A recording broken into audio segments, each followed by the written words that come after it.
posicionamento, pastor Eduardo, precisa de um lugar para você ter como alvo e objetivo, senão você não vai estar posicionado. Essa caneca, ela vai estar bem posicionada, mas ela estará bem posicionada em relação a quê? Olha para o teu irmão e fala assim, diariamente, você posiciona a sua vida.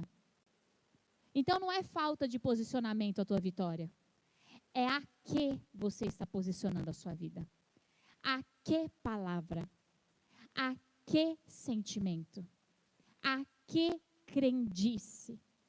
A que emoção? E hoje nós vamos ouvir um testemunho de um homem da Bíblia que talvez você não saiba quem ele é. Eu vou dar um texto base, você que estava lá no Planalto comigo na quinta-feira ouviu um pedacinho desse texto. Mas nós vamos ver na prática um homem chamado Eliezer viver isso. Vocês sabem quem foi Eliezer? É da Bíblia, viu, gente? Daqui a pouco você vai saber quem foi Eliezer. Mas primeiro, abra comigo no livro de 2 Pedro, capítulo 1, a partir do versículo 15. 5. Até o 11. Pronto, vamos ler? Diante de tudo isso, esforcem-se. Olha para o teu irmão e fala, se esforça, meu irmão. Mas ao máximo, para corresponder a estas promessas. Nós precisamos nos posicionar, pastora Regina, às promessas de Deus. Nós precisamos posicionar a nossa vida, a nossa casa, a nossa família, as nossas decisões às promessas de Deus. Por isso que nós estamos cantando essa canção, que ela vai lá para o mês de maio, ergo os meus olhos. Eu vou olhar para Ele, porque se eu olhar para Ele, eu vou estar posicionado ao lugar certo. E eu preciso me posicionar em relação às promessas de Deus. Mas não é um posicionamento raso. Não é um posicionamento só de quanto dá. Irmão, se um filho teu estiver caindo numa altura terrível. Alexandra, quantos anos teu filho tem?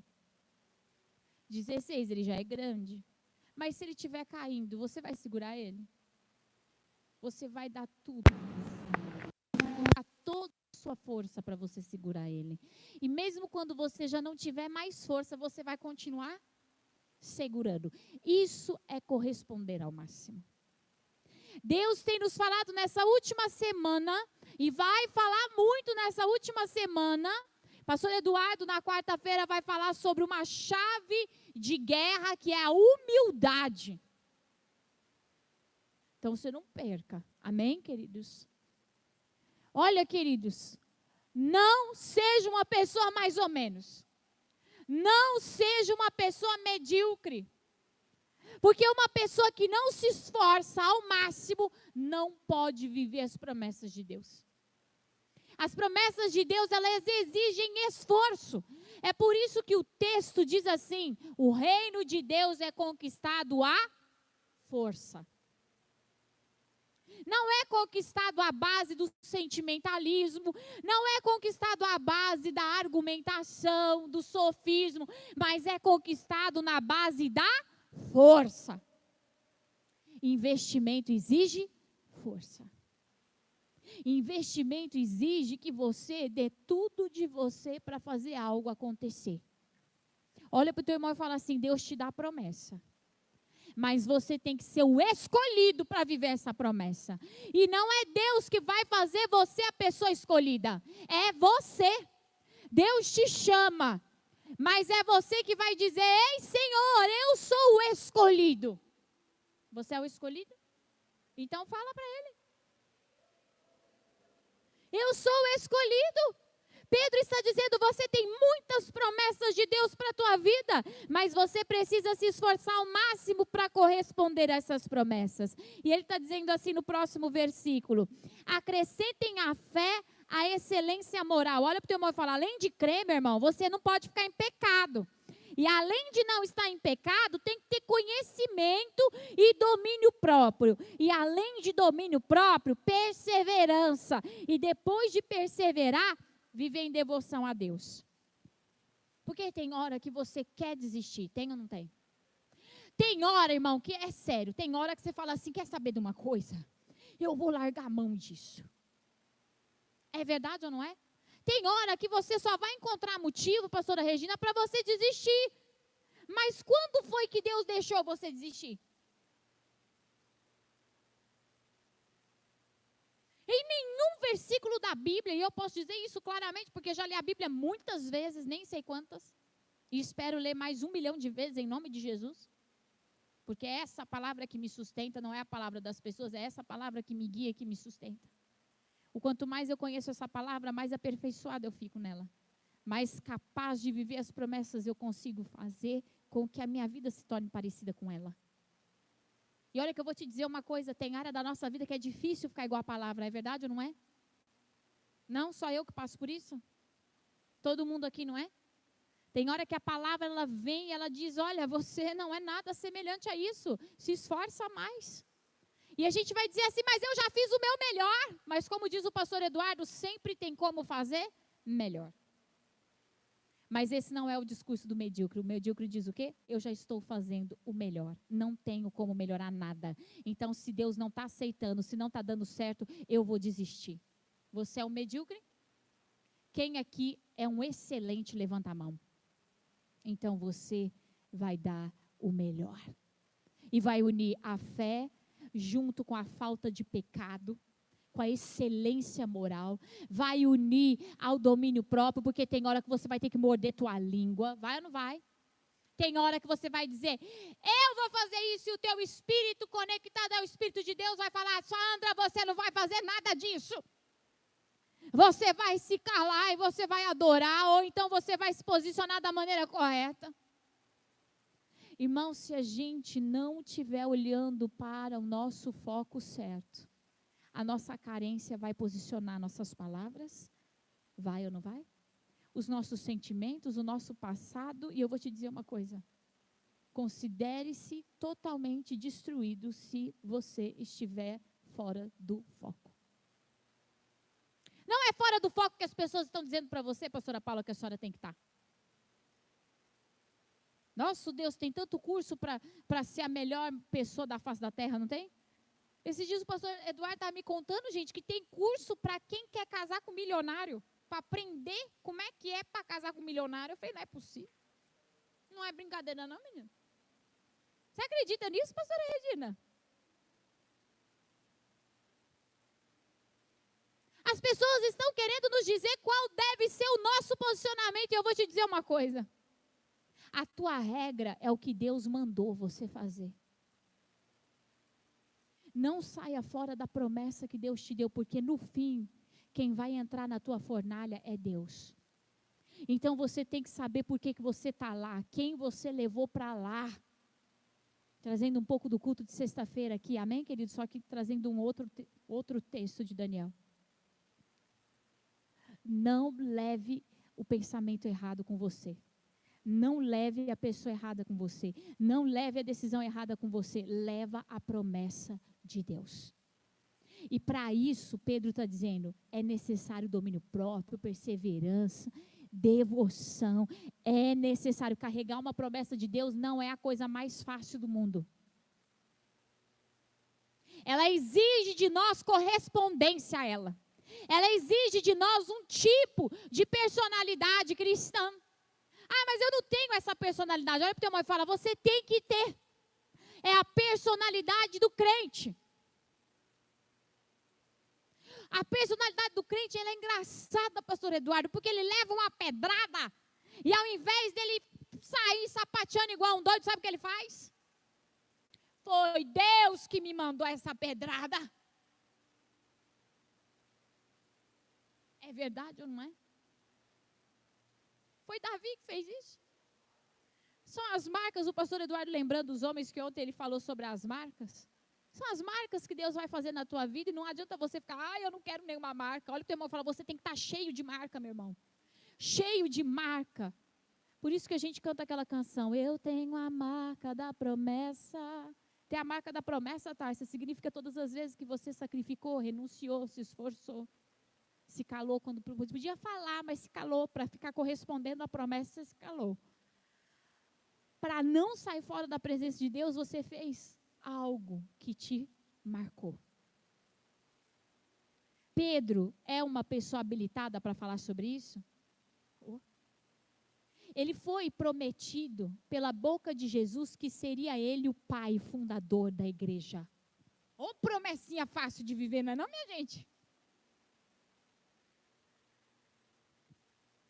Mas ele era só um pescador. Mas ele disse isso para Deus? Ele se fez o que Deus ordenou para ele fazer. Ele deu tudo de si. E ele continua dizendo assim, quanto mais crescem nessas coisas, versículo 8, mais produtivos e úteis serão no conhecimento completo do nosso Senhor Jesus.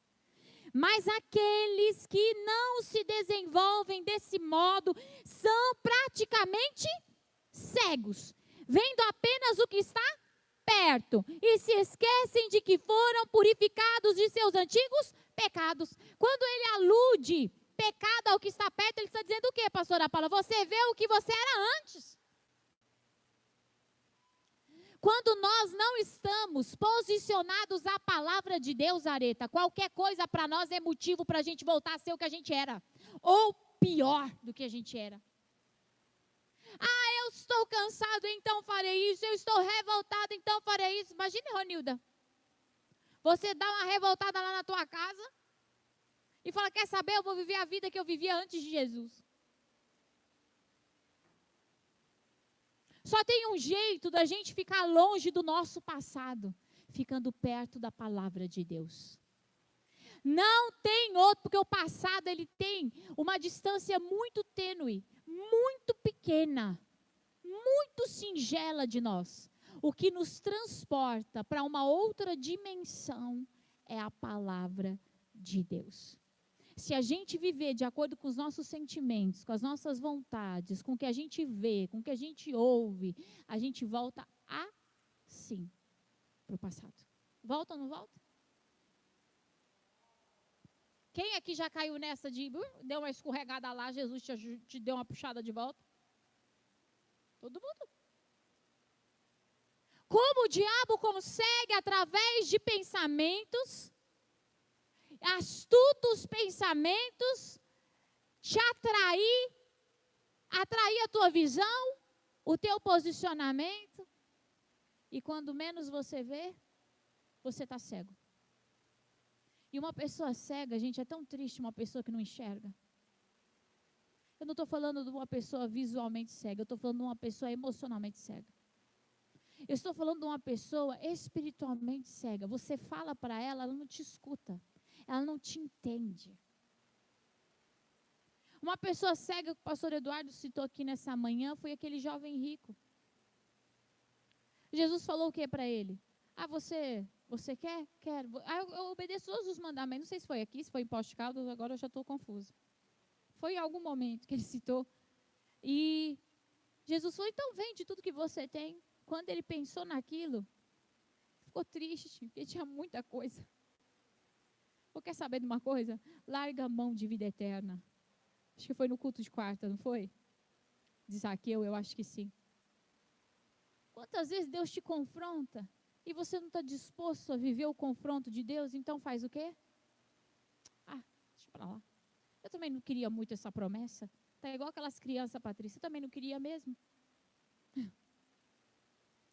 Posso fazer uma pergunta para você? Quanto vale a promessa de Deus na tua vida? Não negocia ela, não empresta ela e não brinca com ela, mas guarda ela dentro do teu coração e se esforce para corresponder a ela todos os dias. Isso vai mudar a história da nossa vida. Pedro ainda continua dizendo, por isso, irmãos, trabalha ainda mais arduamente para mostrar que de fato estão entre os que foram chamados e escolhidos. Fala assim para você mesmo, eu preciso trabalhar ainda mais arduamente. Mas você acorda, em nome de Jesus. Então vamos lá. Eu preciso trabalhar ainda mais arduamente para ser aquela pessoa que vai deixar bem claro para Deus: eu fui chamada e fui escolhida. Porque tem muita gente que foi chamado, meu irmão, mas ele não move uma palha. Deus fala para ele, vai lá, enfrenta, ele não enfrenta. Deus fala para ele, vai lá e amadurece, ele não amadurece. Olha, eu estou te dando uma missão, faz de qualquer jeito. E às vezes não é nem questão de chamado, é questão de vida. Olha, faça isso pela tua família, faça isso em relação ao seu casamento, faça isso em relação aos seus filhos, faça isso em relação à sua história, faça isso também em relação ao seu chamado, mas a pessoa está lá no mais ou menos. Pedro está dizendo o seguinte: trabalhem ainda mais arduamente para mostrar que de fato você foi escolhido. Façam essas coisas e jamais tropeçarão. Gente, isso aqui é uma palavra de Deus dizendo para você: se você ficar posicionado à palavra de Deus, você vai estar num nível espiritual elevado que o inferno não conseguirá tocar os teus caminhos. Se você não consegue dar um glória a Deus, eu não sei mais. Que igreja morta, está amarrado, expulso em nome de Jesus. Reviveu? O diabo está conseguindo chegar até você porque você não está posicionado à promessa de Deus. Está pensando na tua fraqueza, está pensando na tua limitação, está pensando no que ainda não aconteceu. Eu estou orando, mas ainda não aconteceu, então não se preocupe com isso, porque você não é o Deus do tempo. Se preocupe em corresponder às promessas de Deus para a tua vida. Quanto mais arduamente eu e você nos prepararmos, mais longe do alcance do inferno nós vamos estar. Por isso que Pedro fala tão fortemente, Mael: o diabo não vai te alcançar, você jamais vai tropeçar. Oh, meu Deus, isso é poderoso. Ele ainda continua, e é o último versículo que vamos ler desse texto: assim sua entrada no reino eterno de nosso Senhor e Salvador Jesus Cristo será acompanhada de grande honra. Tem muita gente que vai para o céu só porque aceitou Jesus, entregou a vida dele para Jesus e foi para o céu. Mas tem muita gente que vai reinar com Deus. Eu não sou aquela pessoa mais ou menos, meu irmão. Se é para eu ir, eu tenho que ir e eu tenho que me destacar. Não pelos outros, mas pelo meu Deus. Porque eu faço valer o sangue que ele derramou na cruz do Calvário por mim. Se destaca. Se destaca, pastora Paula. Não queira ser a pastora no meio de todas. Queira ser a pastora Paula. Nós precisamos entender na nossa vida que enquanto você não se destacar como esposa, como esposo, como filho, como trabalhador, como sonhador e como realizador do reino de Deus.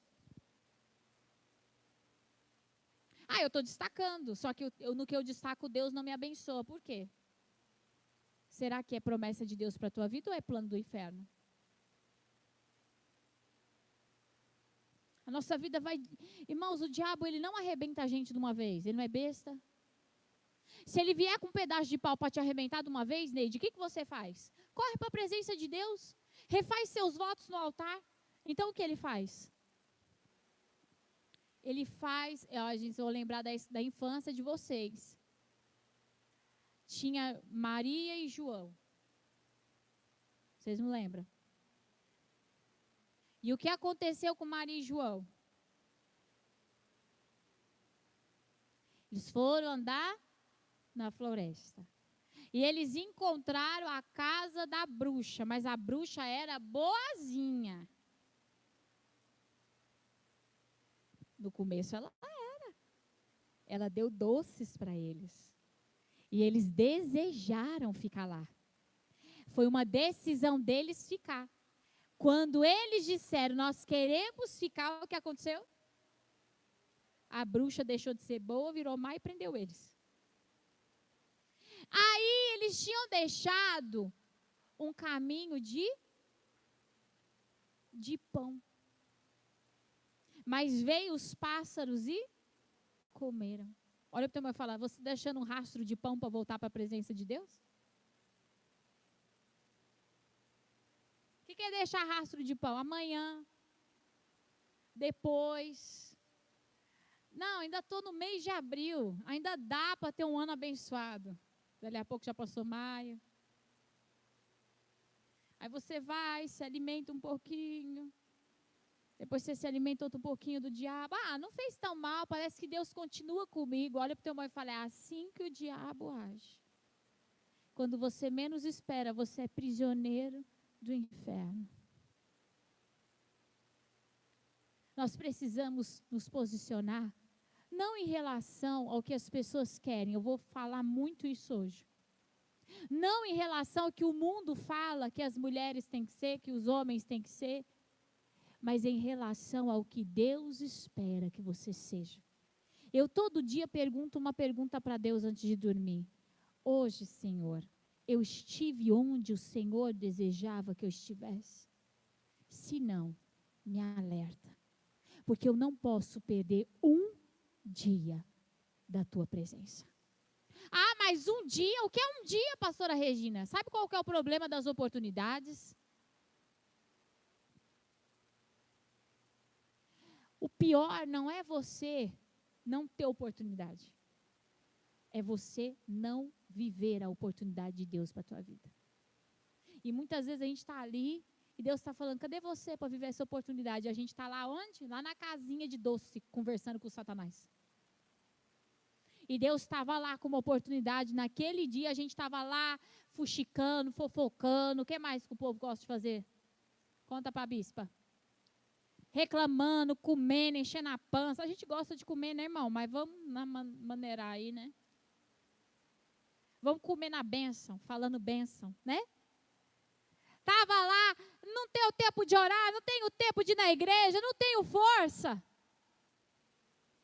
Ontem a gente estava numa festinha de criança e uma pessoa me perguntou assim, nossa, bispo, você já vai embora? Eu falei, eu vou, eu tenho que tomar banho porque eu tenho uma pregação para fazer hoje.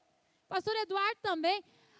Mas coitado de vocês. Eu falei, não, pelo amor de Deus, não imputa em cima de mim o que eu não peguei. Coitada não, isso é uma honra para mim. É uma honra da minha vida é poder chegar para alguém e falar, eu tenho que ir porque eu tenho um compromisso com Deus. Gente, eu encho a minha boca de orgulho para dizer, eu tenho compromisso com Deus, então eu não vou nesse lugar. Eu tenho um compromisso com Deus, então eu não faço isso. Eu tenho compromisso, ele não é adiável, ele é irrevogável com Deus. Isso me afasta daquilo que me faz tropeçar. O diabo não tem vez com quem tem posicionamento com as promessas de Deus para a sua vida. E agora nós vamos falar sobre quem mesmo? Vocês guardaram o nome dele? Quem foi Eliezer? Vai lá em Gênesis capítulo 24 comigo. Eliezer foi um homem que não tinha a honra desses grandes homens de Deus, mas ele colocou o texto que nós lemos em prática. Ele foi um homem excepcional. Ele era o que de Abraão? Mordomo. Mordomo de Abraão. Você pode dizer assim, mas eu vou viver as promessas de Deus, eu não sou igual a você, bispa. Meu querido, eu sou igual a você. Só que na hora da oportunidade eu estava lá na fila falando, qual é a minha? Qual é a minha?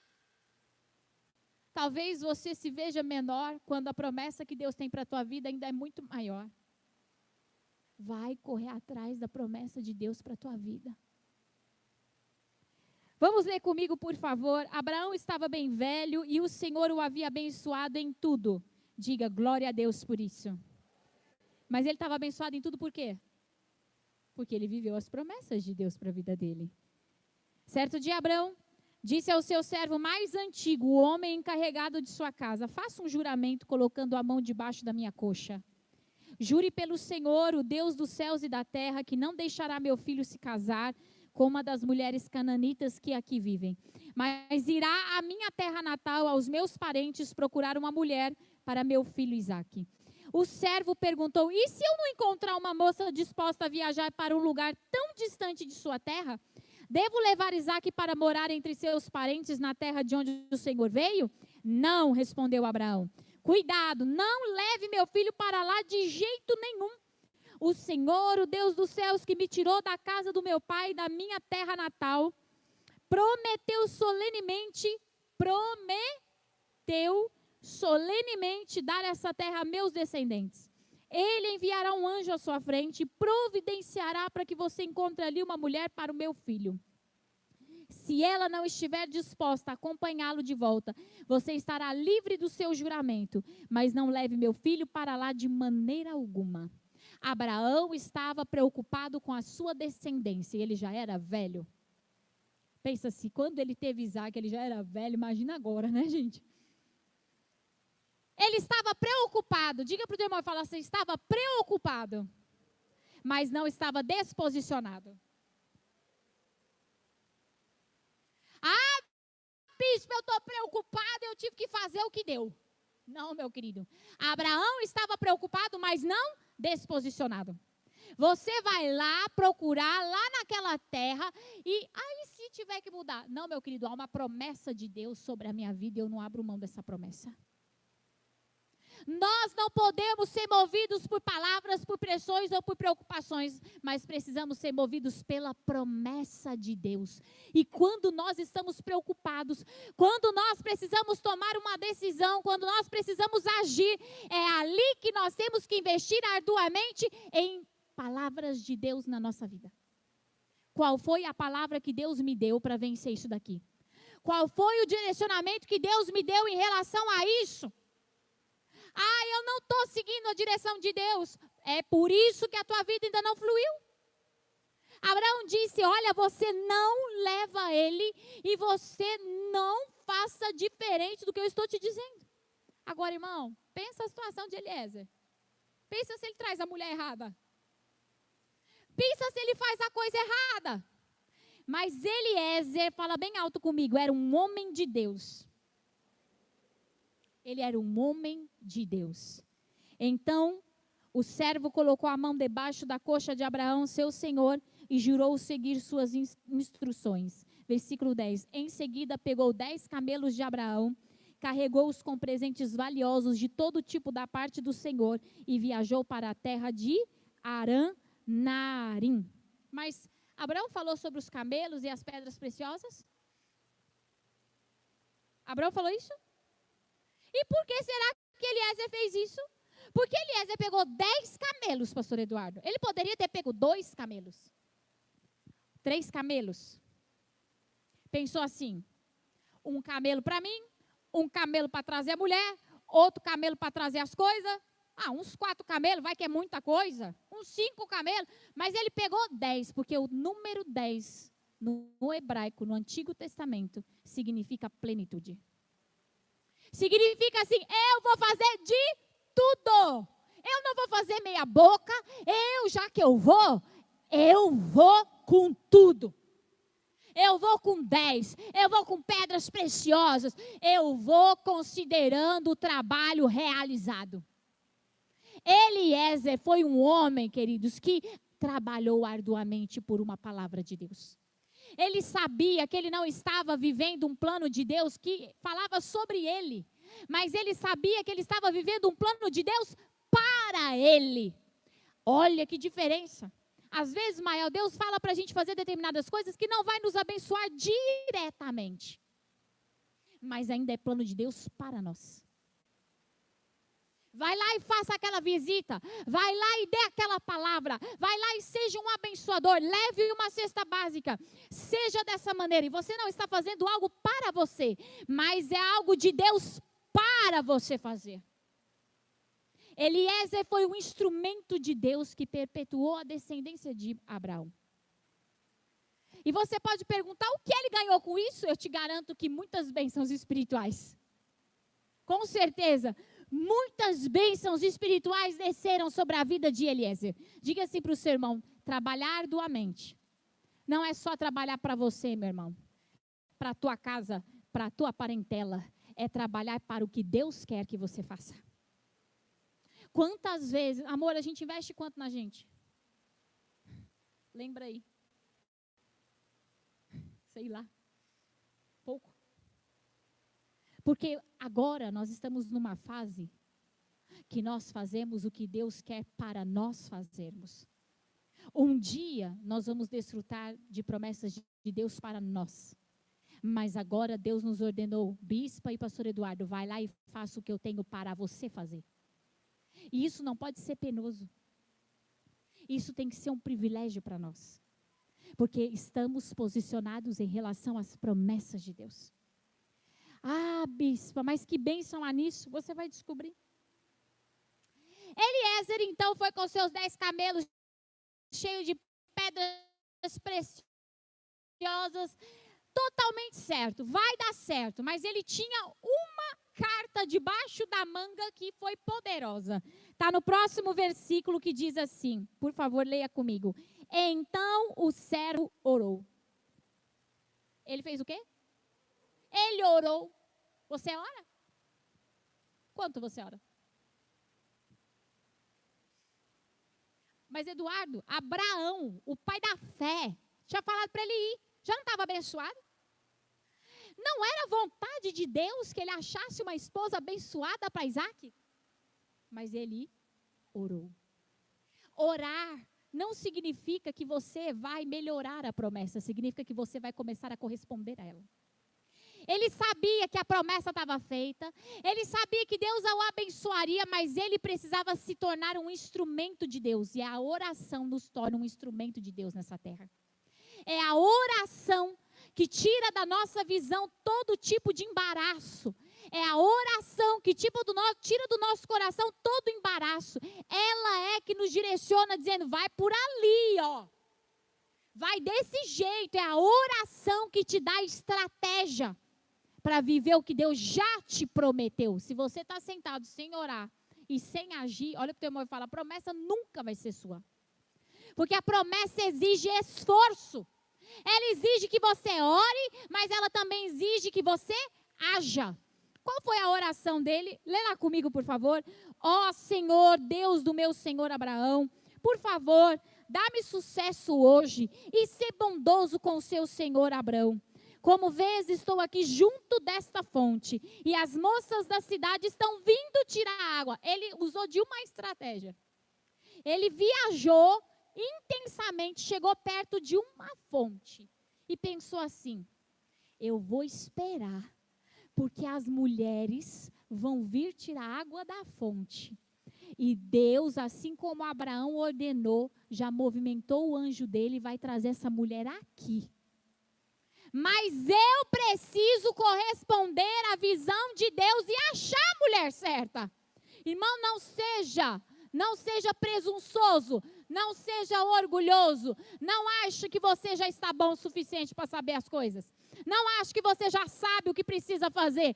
Ore, peça a visão de Deus. Eliezer disse, o Senhor vai me ajudar, o Senhor vai ser bondoso comigo. Eu acho tão bonita a oração do Antigo Testamento que eles usam muito por favor. Deus, por favor, faz um favor para mim. Me ajuda nessa investida. Eu estou fazendo o meu máximo, mas eu preciso que o Senhor me mostre a pessoa certa, porque vão vir muitas mulheres aqui. Vamos lá? E ele diz assim, esta é a minha súplica, pedirei a uma delas, por favor, dê-me um pouco de água do seu cântaro para eu beber. Se ela disser sim, beba, também darei água a seus camelos, que seja esta a moça que escolheste para ser mulher do teu servo Isaque. Uma bispa, que fácil, né? Será? Quantos litros de água um camelo bebe? Uns 120 litros. Eu pesquisei, porque eu não faço as coisas mais ou menos para vir para a igreja pregar. Quantos camelos tinham? 120 vezes 10?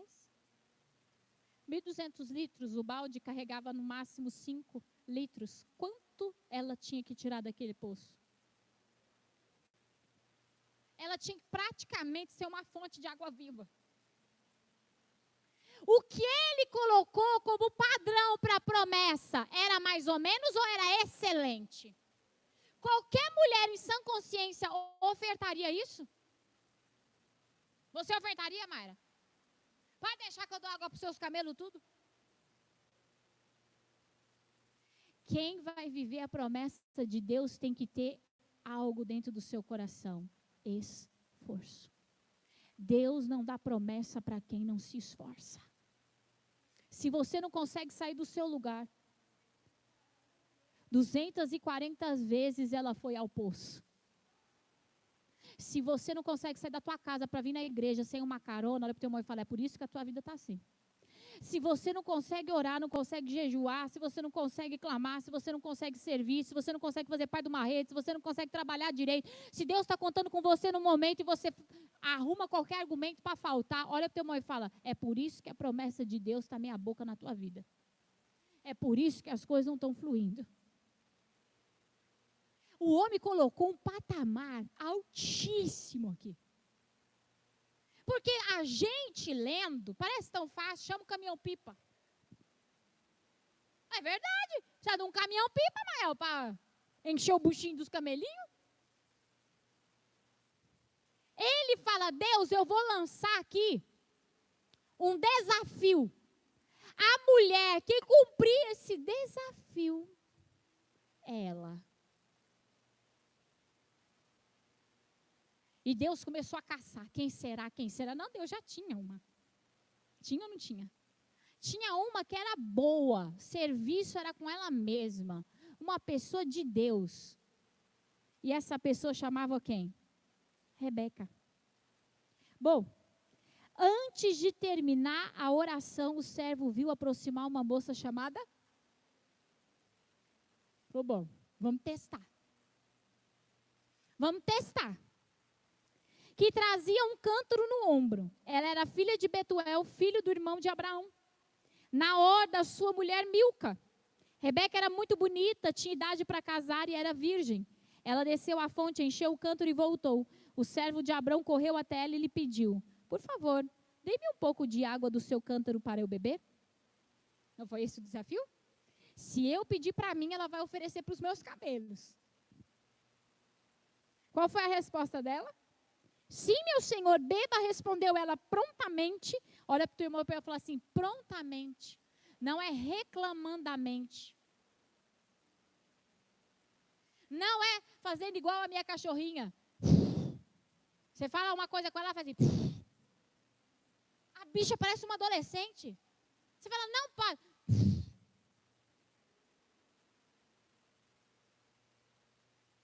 Eu acho que ela pensa que ela é gente.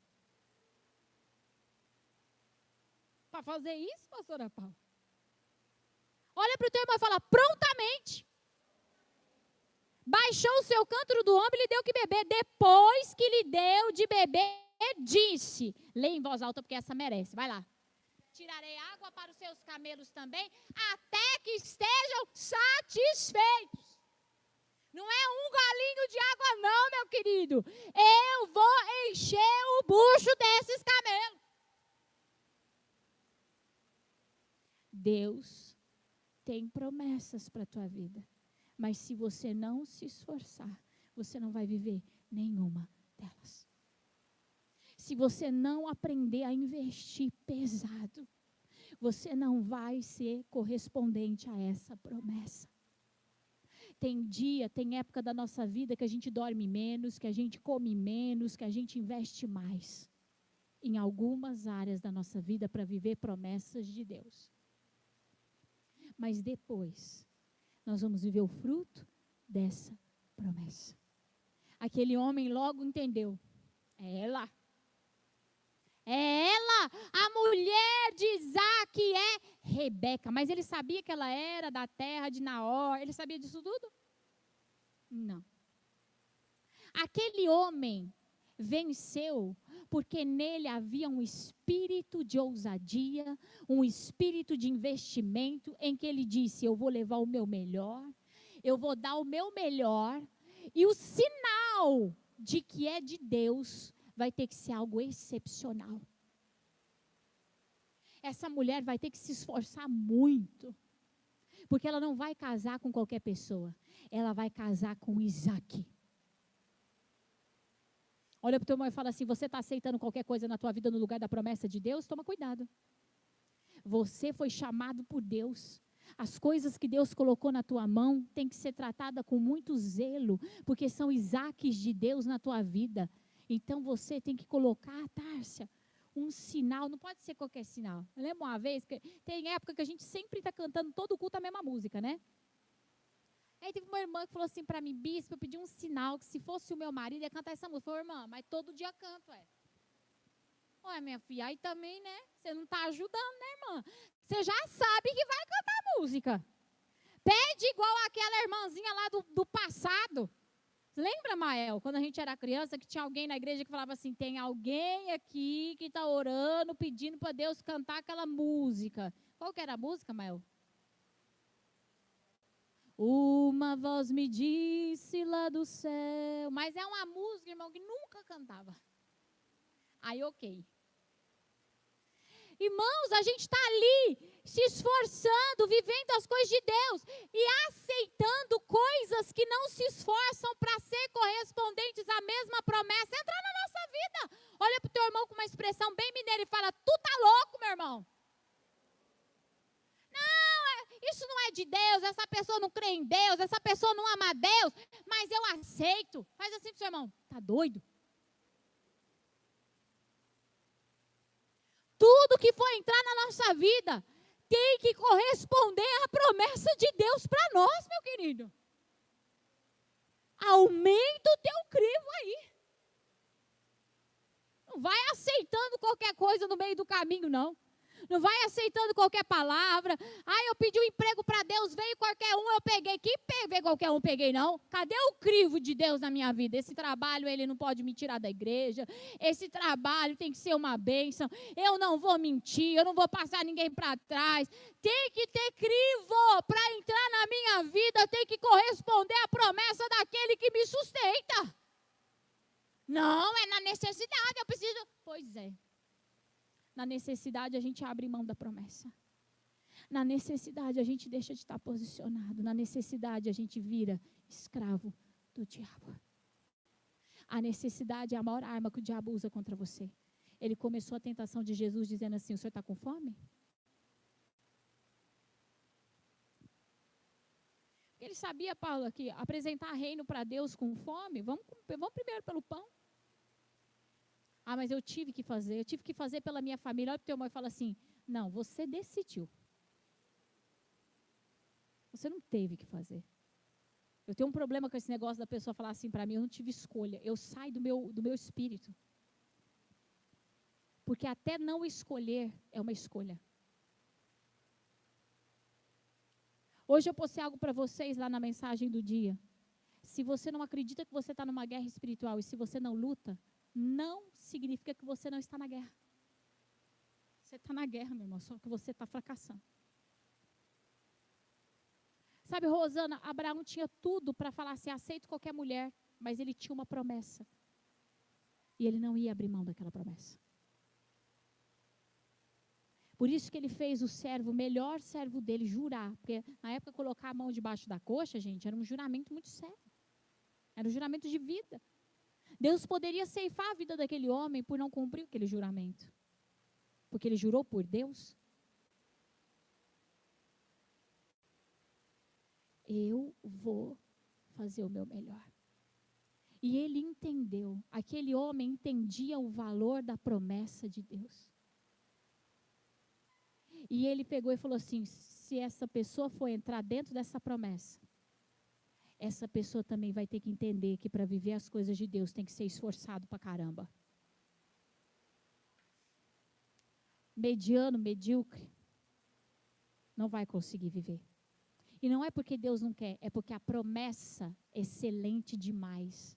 A promessa de Deus para a tua casa, para a tua família, para o teu trabalho, para a tua saúde, não é meia boca.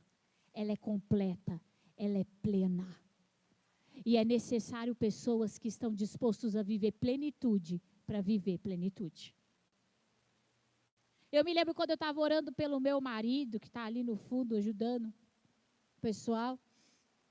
Me lembro quando eu estava orando por ele, Deus me perguntou assim, o que você quer? E eu falei, Deus, eu não sei o que eu quero, eu não sei o que eu preciso. Mas o Senhor sabe o que eu preciso e eu preciso saber o que eu preciso. E eu me lembro que alguns meses antes de conhecer o meu esposo, Deus começou a colocar na minha boca uma frase: ele vai ser advogado e vai amar a tua igreja acima de todas as coisas. Deus colocou aquilo no meu coração. Ele precisa ajudar todo mundo. No escritório, na igreja, é essa pessoa que é. E aí, o meu crivo já estava como, Gustavo? Se não for, meu filho, pode vazar. A pastora Paula ri de mim que a gente ia tomar sorvete. Você lembra, pastora Paula? A gente ia tomar sorvete na época que a gente era mais nova, né, Ronilda? Sorteira, né, Ronilda? Né? Tomar sorvete depois do culto. E aí teve uma vez que a gente foi no self-service. Eu não sei quem era, nunca procurei saber quem era. Um moço engraçou e eu botando o meu sorvete, o moço engraçado. Você lembra disso, Mayra? E ele rindo para mim, não usava máscara da época, né, gente? Ele rindo para mim, aquilo me despertou uma ira. Eu olhei para ele e falei assim: querido, eu sou dentista?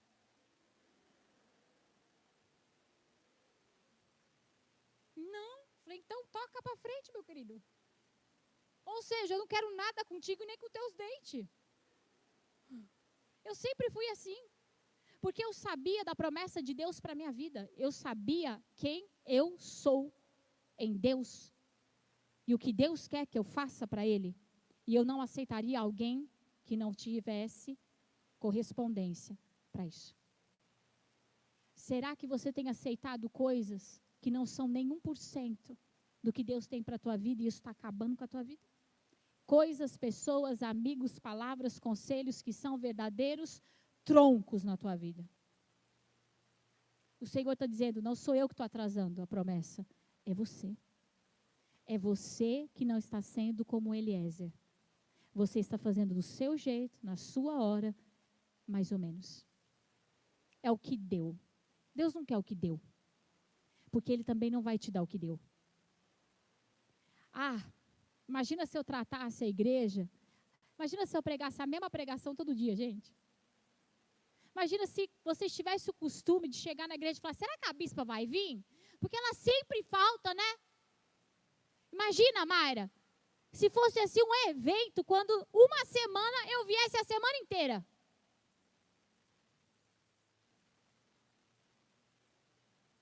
Você acha mesmo que Deus iria me colocar como bispa? Olha para o teu irmão e fala, o que Deus mandou você fazer? Faça. Mas faça direito. E quando você for trazer algo para dentro, coloca um crivo tão alto quanto Ele mesmo colocou para você. Se não for assim, também não quero.